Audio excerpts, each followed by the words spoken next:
Good evening, everyone, and welcome to Bible Basics. Tonight's lesson, Samuel, lesson number 2. After our Bible study tonight, we'll talk a little bit about Methodist news, a little bit about Christian news, and then about the Barbie movie. But we'll save that till last. Part of me thinks maybe I should start replacing the news time with just film discussion in general. That might be more fun these days. Hello, Barbara. Hello, Cindy. So tonight, we're going to be talking about trouble at Shiloh.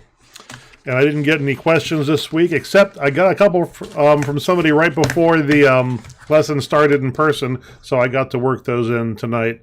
Let's go ahead and get up. Jean is here. Hello, Jean. Tony and Rob in Oakville. Good to have you all here tonight. Well, we got a lot of people on. Very good. Joan Dawson's here. Hey.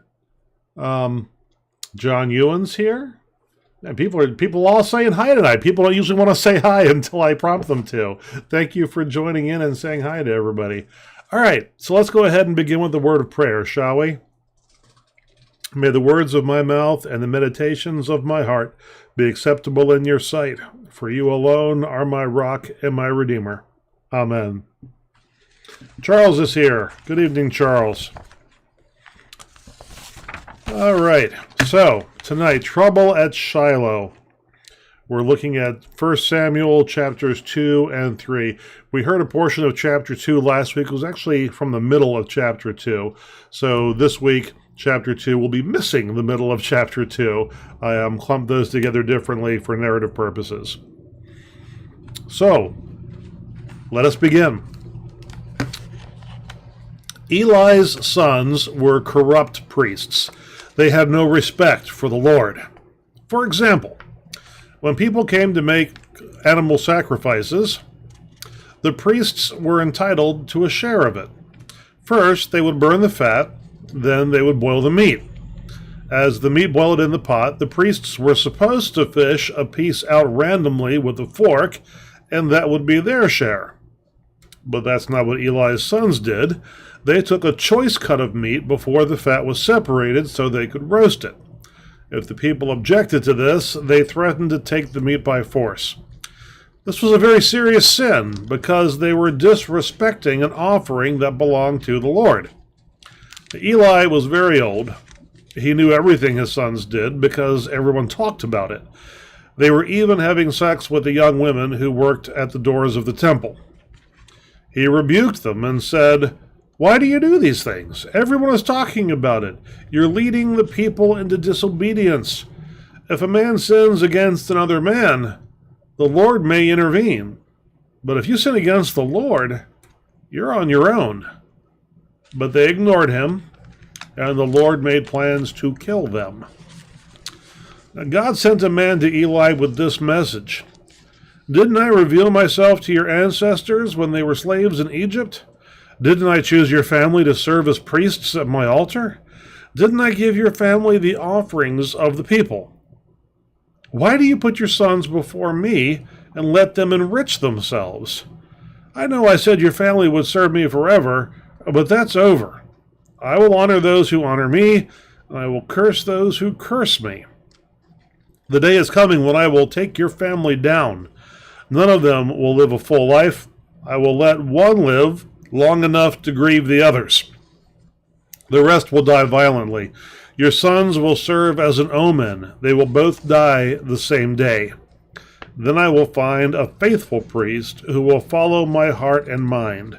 He will serve my anointed one forever. What's left of your family will beg him for a job so they won't starve." Meanwhile, Samuel was still a young boy, serving the Lord under Eli's supervision. The word of the Lord was rare in those days. Visions were not common. One night, something happened. Eli had gone to bed in his room, and Samuel had gone to bed in the part of the temple where the ark was kept. The lamp of God hadn't gone out yet. Eli was nearly blind. The voice of the Lord called out Samuel's name. He replied, "Here I am." Then he got up and ran to Eli. "You called me?" Eli said, "No, I didn't. Go back to bed." The Lord called him again, "Samuel." Once again, Samuel got up and went to Eli. Here I am. Eli said, I didn't call you. Go back to bed. Samuel had never heard the Lord's voice before and didn't recognize it. So when the Lord called him a third time, he went to Eli again. Here I am. You called me. Eli realized that it was the Lord's voice Samuel was hearing, so he sent Samuel back to bed and told him to answer the Lord if he called again. After Samuel laid back down, the Lord came and stood before him. Once again he called out, Samuel, Samuel. He answered, Speak, Lord, I'm listening. The Lord said, Samuel, I'm going to do something. When people hear about it, their ears will tingle. I'm going to make good on the threats I've made to Eli's family. I warned him that I would judge his sons for their sins, but he didn't stop them. I vow now that his family will be removed from office. In the morning, Samuel got up and opened the doors of the temple. He was afraid to tell Eli what the Lord had said, but Eli called to him and asked, What did the Lord say to you last night? Tell me everything. And if you leave out any bad news, may God do something at least as bad to you. Samuel told him everything and didn't leave out any details. Eli responded, He is the Lord. He will do what he thinks is right. So be it. The Lord was with Samuel as he grew up. People listened to everything he said, and everyone in Israel knew he was a prophet. The Lord continued to visit him at Shiloh. This is the word of our Lord. Thanks be to God. Let's see, Roseanne chimed in. Good evening, Roseanne. Stella's here. Good evening. And Kayleen is here. Good evening. All right, so I see I have a little bit of a typo there with the animal sacrifices thing. My apologies. Yeah, Mike and Kim are here. Wow, we got a lot of people. I think everybody said hi tonight. That is great. Getting community going here. So let's talk about this. So the sad thing here is that Eli is a priest who probably wants to hear the voice of God, but does not hear the voice of God. Samuel hears the voice of God. In fact, when God talks to Eli, and he does talk to Eli, but he doesn't talk to him directly. He sends a messenger. First, this man who is not named, and then Samuel himself delivers a message to Eli. Well, actually, the message wasn't for Eli, but he repeated it to him anyway. So the question is, has God ever talked to Eli? And maybe Eli just didn't hear? Because we learned in last week that Eli isn't really tuned in to affairs of the Spirit. You know, when people are having a legitimate spiritual experience in front of them, he does not recognize it as such. So it could be that God has tried to talk to Eli, and he just didn't hear it. We don't know. It doesn't say that. I'm just speculating. I'm wondering, I guess, is the right word for it. So let's talk about animal sacrifices for a little bit, because I know us sophisticated, civilized, modern Westerners view animal sacrifices as being this barbaric, hideous practice, but our understanding of it is all wrong and largely based on our first world privileges, basically. So remember, in the ancient world, if you ate meat, unless you were very rich, you had to kill that meat before you ate it. Okay, most people, when they ate meat, they didn't buy it from the market. They had to either hunt it themselves, catch it themselves, or raise it themselves, then slaughter it and butcher it themselves. And the sacrifices that were made in the temple were animals that people had raised themselves and took to the temple. So these animals, before they could be eaten, had to be slaughtered anyway. And of course, in Judaism, there are specific ways that animals have to be slaughtered. They can't just be shot in the head.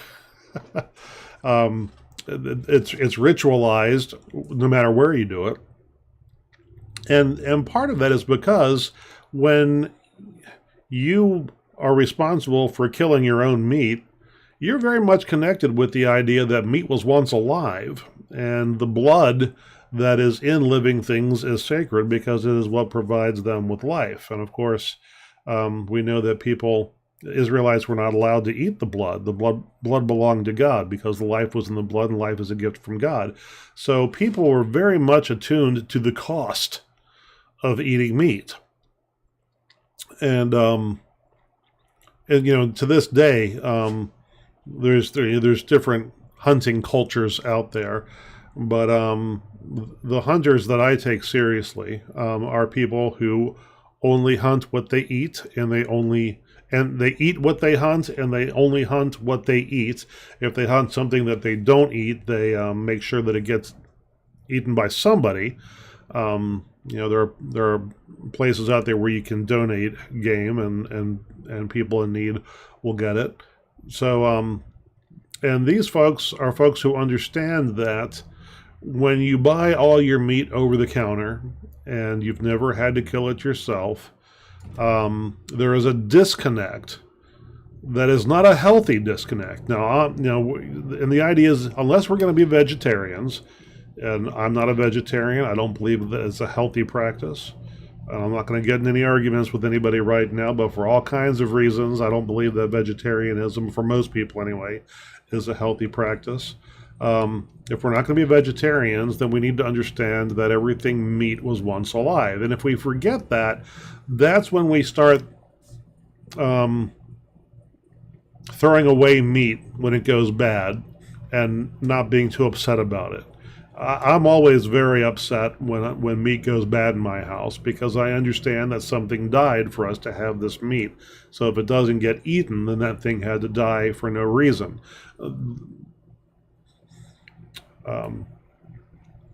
Spiritual hunters hunt to keep that connection understood. It's not so much that they take joy in killing, it's that they respect the meat enough to treat it a certain way. So now animal sacrifices then, at least in our tradition, and Christians have never made animal sacrifices, but our faith practice is based on Israel's, and Israel did and would still today if they had a temple. The meat gets eaten. Okay, so just like always, you raise the meat, you raise the animal, you slaughter the animal, you butcher the animal. The difference is that instead of doing it in your kitchen, you're doing it at the temple. And a portion of that meat is then given to God as a sign of thanksgiving to God, right? We're supposed to give back to God a portion of what God has given to us. And the tradition is that the best portion of the animal goes to God. So that generally meant the fat, and depending on the sacrifice, the organs. That's why in the Western world, our cuisine is built around muscle, whereas in much of the rest of the world, the cuisine is built around organs. And in non-Western cultures, the organ meats are the ones that people eat. And it's not the case that we at least originally it was not the case that we considered the muscle to be the good part and the organs to be the bad part. We consider the organs to be the good part, but we don't get the good part. God gets the good part. So the organs get burned on the altar along with the fat, and we eat the meat, which was considered the second cut. Okay, well, so view these sacrifices as being basically a ritualistic meal that begins with ritualistic cooking, which begins with ritualistic butchering, which begins with ritualistic slaughter. So everything that would be happening at the kitchen is happening at the temple. The only difference is that God is getting the best portion of the meat. And remember, most of these families, hello, Tracy, that's okay. I'm glad you'll go back and hear it.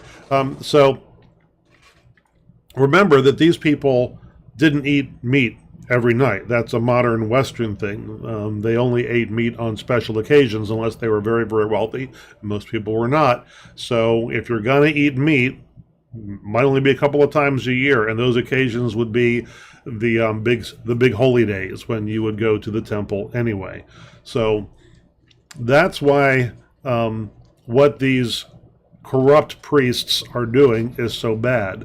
They're interfering with this ritual so that they get better parts of meat, cuts of meat for themselves.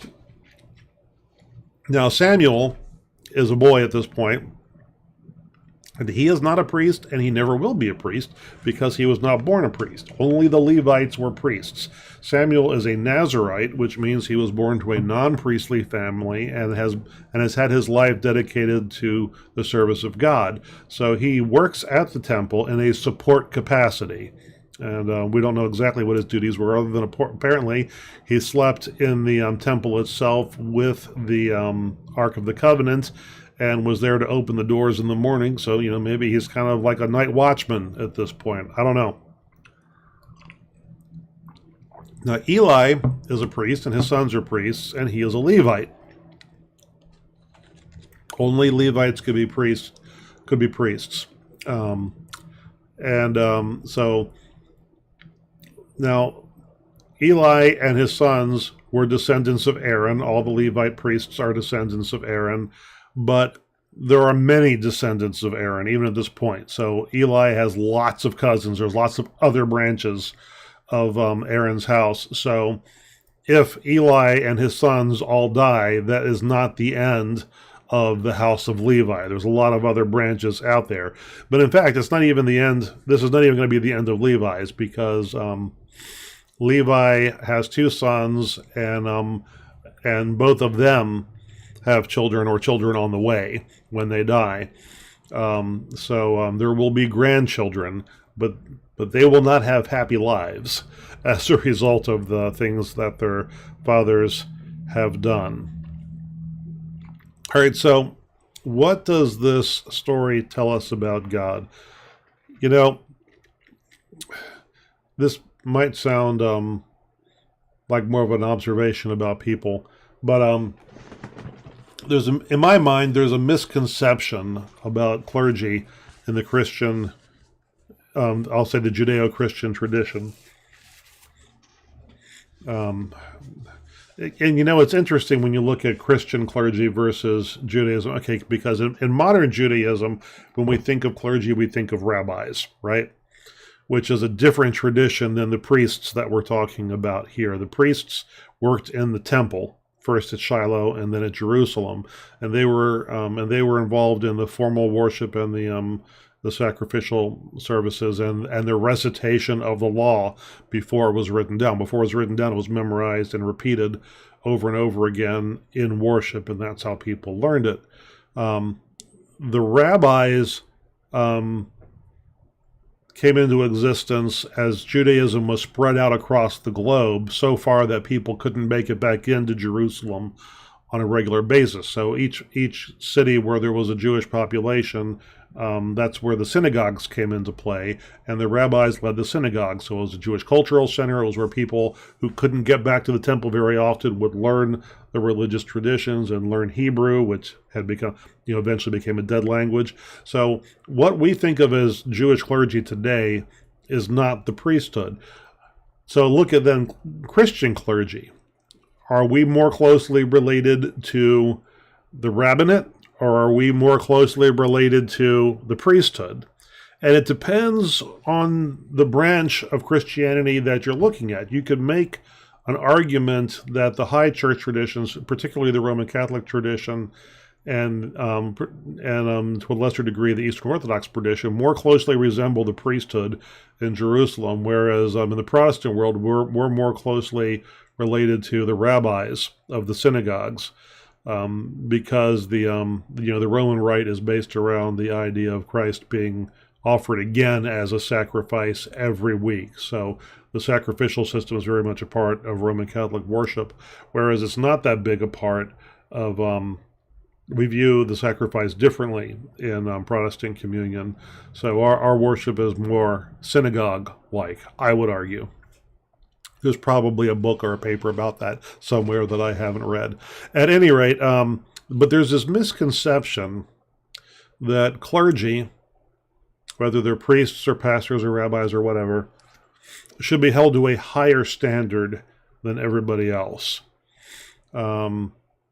And I think that's partly based on the Roman Catholic tradition, whereas where there are additional rules for priests that are not rules for everybody else. There are things, priests can't get married. I can get married. That's an additional rule, right? But that came about for a very different reason. It is not the case that we're supposed to be held to a different standard or a higher standard. There are not more rules for clergy. We're all supposed to be playing by the same rules. We're all supposed to be following the same rules, but the same ethical standards hold true for all of us. Anything that is, the Methodists have a big book of rules, right? And there's all kinds of things I could do that would get me fired from my job. And you know what? Every one of them would also be a sin if any of you did the same thing. There just wouldn't be an accountability to you unless that thing also happened to be against the law of the land, right? So it is not the case that we're held to a different standard. It is the case that the penalties are higher, because when clergy break the same rules that other people break, the stakes are much higher. So that is what we are seeing here with Eli's sons. It's one thing for a person bringing a sacrifice to attempt to manipulate the sacrifice. It's a very different thing for the priesthood to do it, because people are watching the priests and learning from the priests, and the priests are teaching the people the wrong thing when they do that. So although it would be sinful for anybody to give the wrong portion to God, the accountability, the penalties are higher when it is a priest.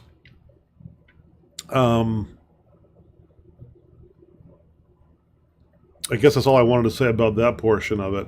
What does this say to us about ourselves? Well, the answer to the question, what does this tell us about God? God holds us accountable. Okay, when He holds clergy accountable, the penalties are higher, but He holds all of us to the same standard. What does this tell us about ourselves? Well,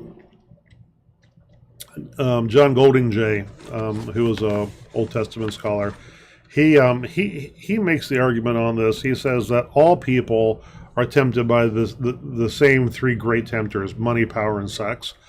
And he feels that clergy are particularly susceptible to those temptations. I don't know that he's right about that. From my experience, everybody's pretty bad. I don't know that there are any statistics about that. I'd love to know if there are statistics about that. I do know that the one thing that clergy seem to be worse at is staying married. In most traditions, clergy are more likely to divorce than the average person in that tradition. And that has a lot to do with the nature of the job and the effect that it can have on family dynamics. But as far as I know, by every other measure, clergy don't sin, whether it's sex or money or power, any more than any other Christians do.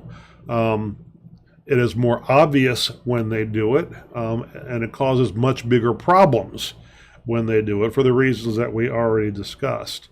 I do know there are very good statistics that measure how much Christians, not just Christians, but religious people in general, sin versus people who do not practice religion sin. So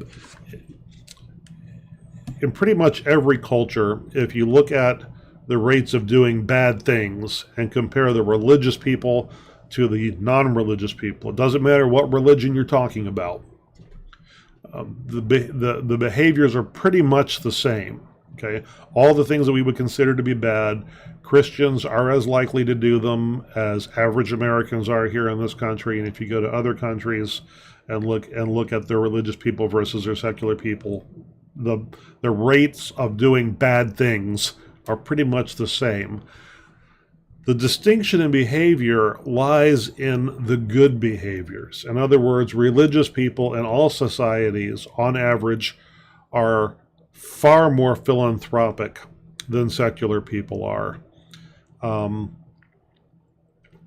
when I say far more, I mean far more, it has to, whether you're counting money given or hours given, anything that is measurable. Like in this country, Christians donate far more blood than other people do.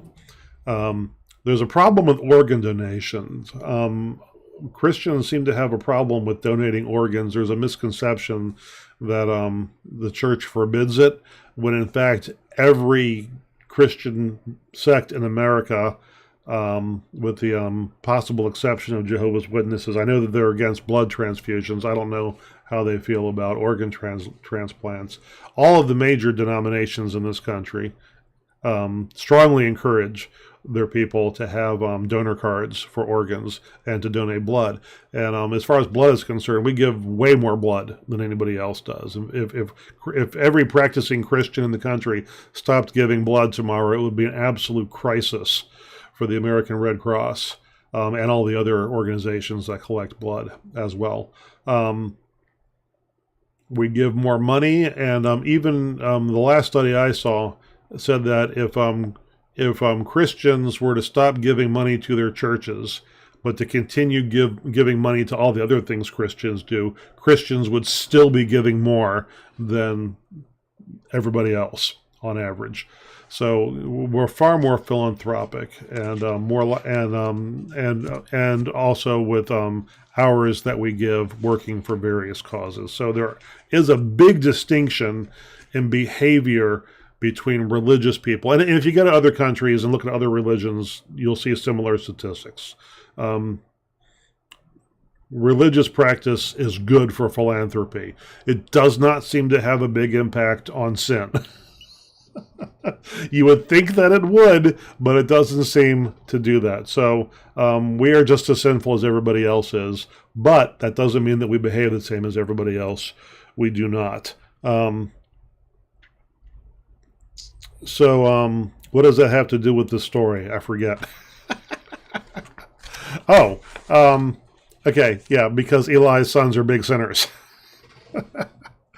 Okay, so what does this story tell us about our relationships with God and each other? Anything can be abused. In every culture, people who have authority abuse it to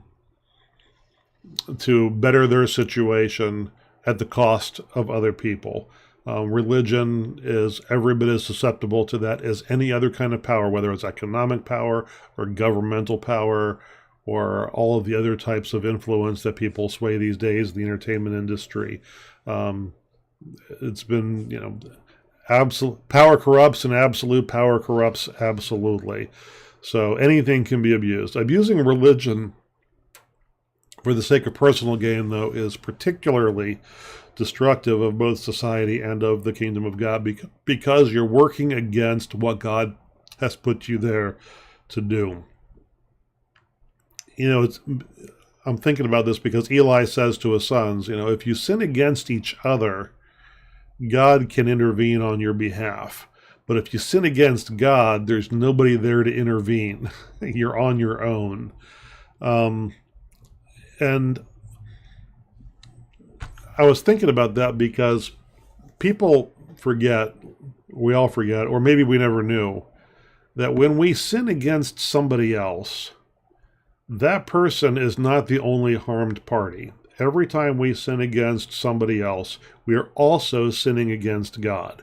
God is harmed as well, which is why in the as a Protestant, a lot of us will have a lot to say about it's easy to criticize the Roman Catholic system of penitence and confession and doing penance and stuff. But here's a strength in that system when it's done properly. That system remembers this, that to every sin there's two victims, the person and God. So Because so when you go to a priest and you confess your sins, they're supposed to instruct you to do two things. You say the Hail Marys and the Our Fathers. Why? Because you need to repair the damage you've done to your relationship with God, which is separate from, you also need to go back to that person and repair that whatever you can do to fix what you've done to this person. You have to do that as well. That's what's supposed to happen. That's what's supposed to come with the forgiveness. Is you're supposed to be told to go make it right with God and make it right with that other person. What Eli's saying is, okay, so when you steal the offering, you're in this particular type, you're sinning against God directly. You're not even sinning against God through somebody else. You're sinning against God directly, okay? And you're not doing anything to repair that relationship, although he urges them to do that. All right, so that's what it says about our relationship with God. When you sin against your fellow man, you have to make it right with them and with God. But don't forget, it is possible to just sin against God. All right. Now, like I said, we are going to talk about Barbie, but first, we're going to talk about Methodist news.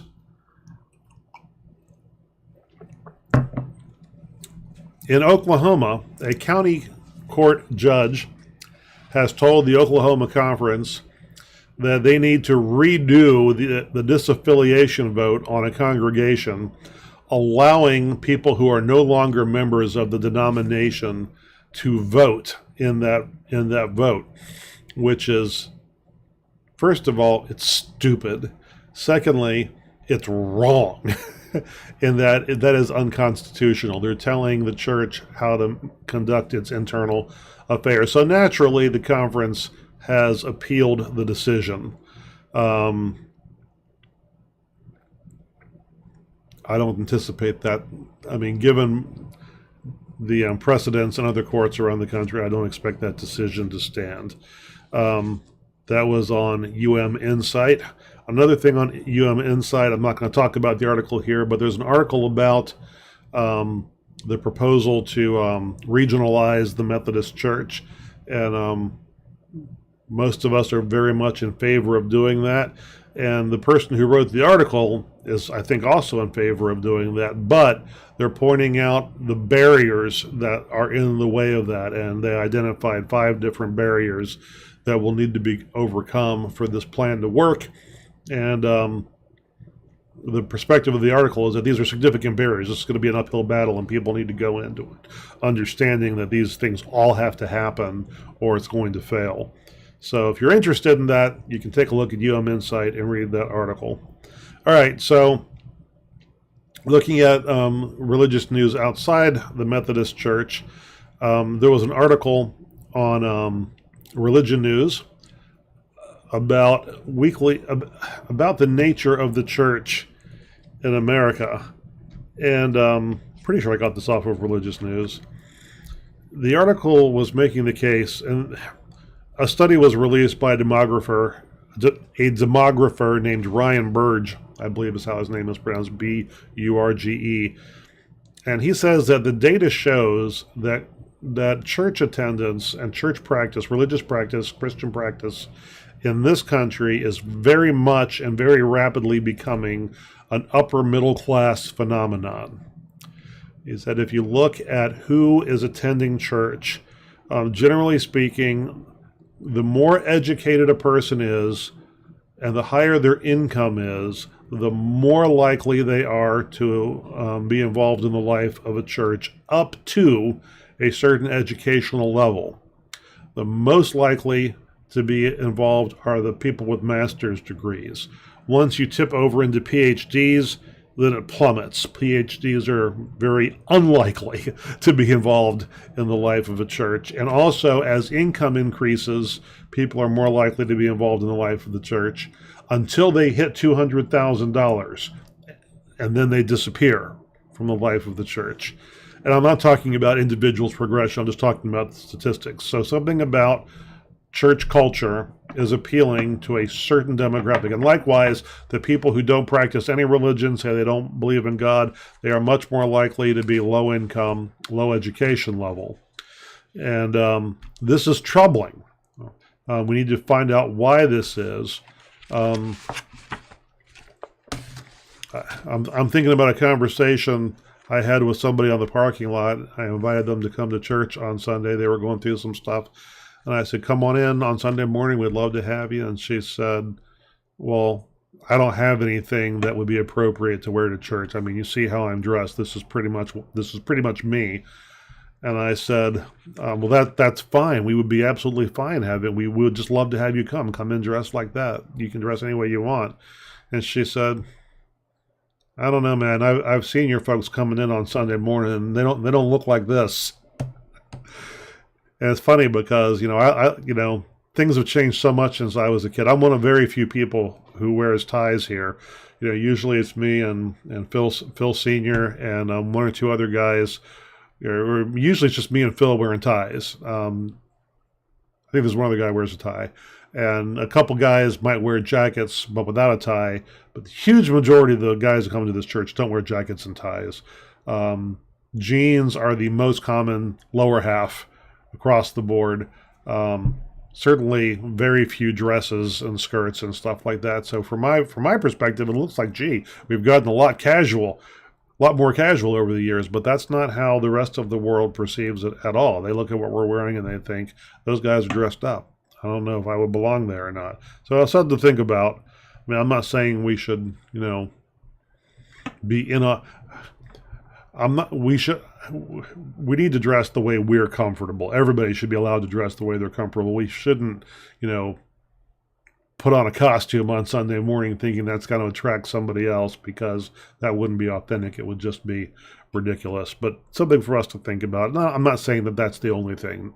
Not at all. All right, so let's go ahead and talk about the Barbie movie now. Spoiler alerts. If you haven't seen the movie and you're thinking about seeing the movie, you might want to stop paying attention at this point.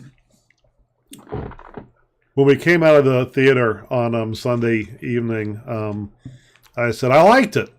And my daughter said, sounds like there's going to be a but after that sentence. And I said, there is no but. There's some ands, but there's no but. I'm not going to say I liked the but. No, I liked the movie, and it could certainly. I see why it's caused so much conversation among the people that have seen it. I'm a little surprised by some of the criticisms the film has taken. In my mind, there's only one weakness in the movie at all, and I wasn't even planning on talking about that. So the main criticism that I see everywhere among people who didn't like the movie. So for those of you who don't know, the movie starts off in Barbie Land, which is the plastic world that the Barbies live in. And then Margot Robbie, who plays stereotypical Barbie, travels to the real world to meet the girl that owns her so she can figure out what's going on with her, because things have gotten strange for her. And she's wondering if the little girl who owns her is going through something. Okay, and then she comes, and Ken tags along with her. The two of them have adventures here, not a whole lot actually, and then they go back to Barbie Land again. And the criticism that I'm seeing so much of is that they say that Barbie Land is depicted as being a matriarchal utopia that then gets poisoned with the patriarchy after Ken has visited the real world and he tries to bring patriarchy back to Barbie Land. And that is a gross misunderstanding of what is going on in this movie, because the matriarchy that is depicted in Barbie Land is not a utopia at all. First of all, it's supposed to be a satire of what the world was like in the 50s, when women were, when the heyday of the patriarchy in America. It's supposed to be a satire. So basically they're saying this is what it was like when men were in charge, except that we're just making them all women now. So the women run everything, and the men they're there. The Kens of the world are there, but they have no role. They, there's President Barbie, and there's Dr. Barbie, and there's Lawyer Barbie, but there's beach Ken, and there's volleyball Ken. You know, Kens don't have real roles in this society, and that's not supposed to be a utopia, because it's very clear that A, the Kens don't like it, and B, the Barbies don't care that they don't like it. They don't even notice that they don't like it. It's depicted as being a deeply dysfunctional society that's only pleasant on the very surface. So it's not about a matriarchal utopia at all. And then when Ken tries to bring patriarchy back, that whole thing is a debacle. And see, basically they've taken the world and they've flipped it. So they're saying, so they're not saying this is what would happen if we tried to replace matriarchy with patriarchy, because that's never happened. They're trying to say this is what would happen if we replace patriarchy with matriarchy. It would just be another disaster. It would just be a very different kind of a disaster. What they're saying is we need to, and they say at the end, we need to find some other way of approaching this question. So I thought that was a very healthy conversation to have, and also this Barbie Land is also a so it's Barbie Land is a satire of really us, especially rampant consumerism, because the Barbies in Barbie Land, their entire meaning is taken from their jobs, their clothes, and their possessions, their dream house, their dream car, and all the statuses that come with it. And it's depicted as being a very shallow existence. So no, it's not a utopia at all. And it's very funny. Okay, it's very, very funny. The interesting thing for me, if I was going to say there's one problem with the movie, is that there is a dad in this movie, the little girl's dad, and he is barely shown at all, and he's kind of the butt of the joke when he is. And as a dad, I always get a little frustrated when we're cut out of this, because really this movie, okay, so it's not about us. Yeah, I get it, but if we're talking about what's wrong with our society and how we're going to fix what's wrong with our society, and how the old ways were bad, and how some of the new ways people are talking about probably aren't a whole lot better, then maybe we should be a part of that conversation. I don't know. But the interesting thing for me was about 2/3 of the way through the movie, a mom goes on sort of a diatribe, and she delivers a monologue talking about how difficult it is to be a woman in today's society. And I know that a lot of people have heard that and have been very convicted by it. Somebody was telling me today that her son hugged her afterwards and said, if anybody ever made you feel that way, I'm really sorry, and I hope I don't ever make anybody feel that way. The funny thing for me was when she was talking about all the different challenges she faces as a woman, I was thinking to myself, I face all of these same challenges. Every single one of them, maybe in different degrees. I don't think every woman faces them all in the same degree either. But I was thinking, yeah, that's exactly how I feel. All the things that are causing this mom anxiety are causing me anxiety. I said, so yeah, welcome to the world. If equality was the goal, welcome to our world. If equality was the goal, then mission accomplished, because now you feel as bad as I do. But apparently, that reaction is not universal in maledom. That might just be a Generation X thing. From what I'm hearing, the men of an older generation, the boomers and the silents, they hear this monologue and they can't relate to it at all. And the millennials, they hear it and they can't relate to it at all either. Or at least that's what I'm hearing thus far. So maybe that's a Generation X thing. I don't think it's just a Steve thing.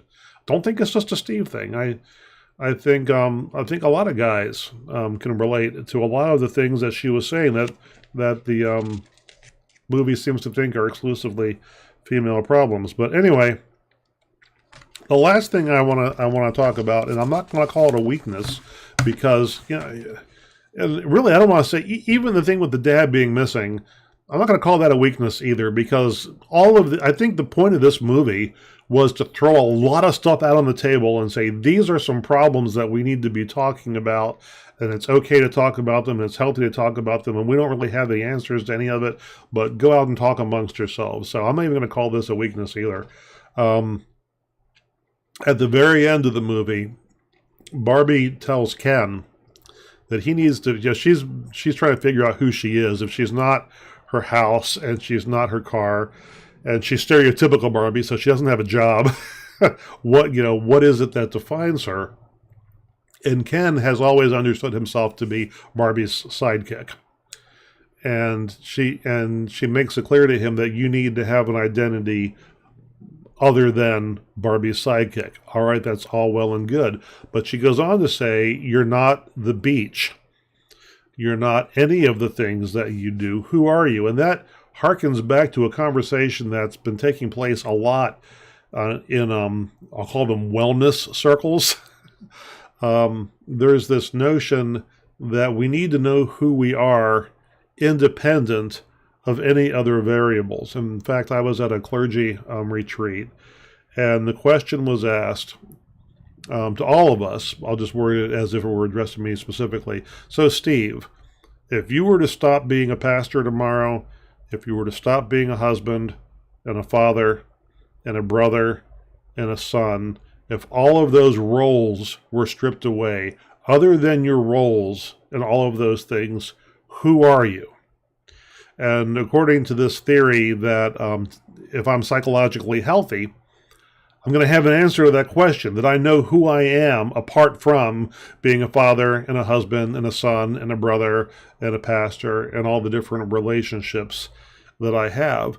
And what I want to say is I am deeply skeptical of that, because my core value is that it is, in fact, our relationships that define us. That's what makes humanity different from all of the other animals. It's not our intelligence. It's not the fact that we have very dexterous hands. It's that we have a complex set of relationships that create societies and create family structures, and that we're able to communicate at a much higher level than anything else out there is. That's what our key relationships are, in fact, what make us who we are. That should be where we find our identity. I remember, maybe this is more of a sociological perspective that I've got, because I remember in sociology in college 100 years ago when they said that people don't exist as individuals.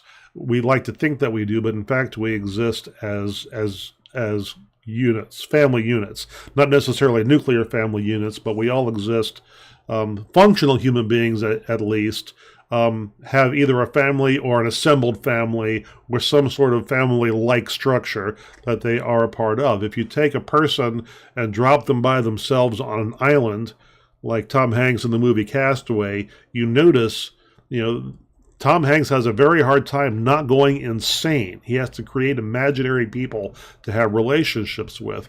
People who are stranded on islands or people who completely cut themselves off from the rest of humanity, their behavior changes so radically as a result of doing that they are no longer engaged in any of the activities that we think of that define humanity. The behavior of a lone person. Don't give them internet or a phone, okay? You got one person on an island without interacting with other people in any way.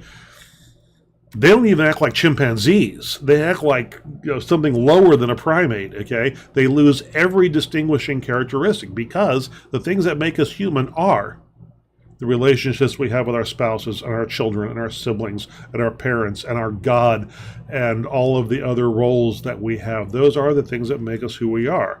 So do we lose those things from time to time? Yes, we do. And then we have to replace them with a different relationship, or at least we have to have a bare minimum number of relationships to keep us functioning as human beings. Now, the beach should not be part of our identity, nor should the plastic pink Corvette or the dream house or any of that. Those are things that should all be things that we could take away and still know who we are. But the relationships, okay, if Ken is not going to be Barbie's sidekick, that's all well and good. Ken can't go off by himself, though. Ken has to find a way to have meaningful relationships with the other Kens or with a different Barbie or somebody. Ken's got to find his village. We all exist as part of a village, and our congregation in Christianity is our village.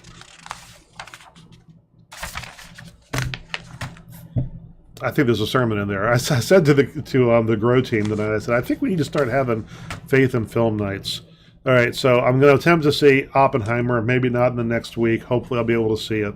And then we'll have a conversation maybe about that. I don't know. So next week, we're moving forward deeper into Samuel. And the topic for next week, I'm going to word it the way my Old Testament professor, Bruce Birch, titled it. The Lost Ark in the Temple of Dagon. That is the story that we're going to be learning next week. The Lost Ark in the Temple of Dagon. Or at least if we don't get to that story, we'll get close. We'll at least get to the Ark getting lost. We might not get to it arriving in the Temple of Dagon. And yeah, I didn't make any of that up. That's the next series of events. The Ark will get lost, and it will find itself in the Temple of Dagon. And we'll talk about who Dagon is when we get there. Okay, so that's what we'll be talking about next week. I don't see any questions over here in the chat, but everybody stuck with that conversation, so I guess people were interested. One person dropped out. I guess they haven't seen Barbie yet, but the rest of you stuck with it, and I appreciate that. I hope you enjoyed that conversation. If there's a movie you want me to see and comment on, you can send me an email about that.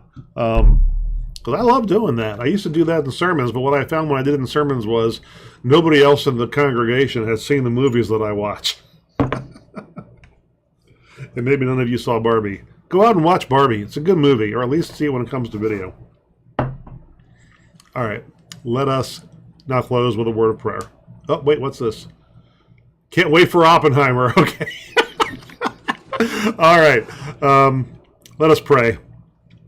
God, give me the grace to accept with serenity the things that cannot be changed, the courage to change the things which should be changed, and the wisdom to distinguish the one from the other, living one day at a time, enjoying one moment at a time, accepting hardship as a pathway to peace, taking, as Jesus did, this sinful world as it is, not as I would have it, trusting that you will make all things right if I surrender to your will, so that I may be reasonably happy in this life and supremely happy with you forever in the next. Amen. All right, folks. See y'all in church or on the web. God bless.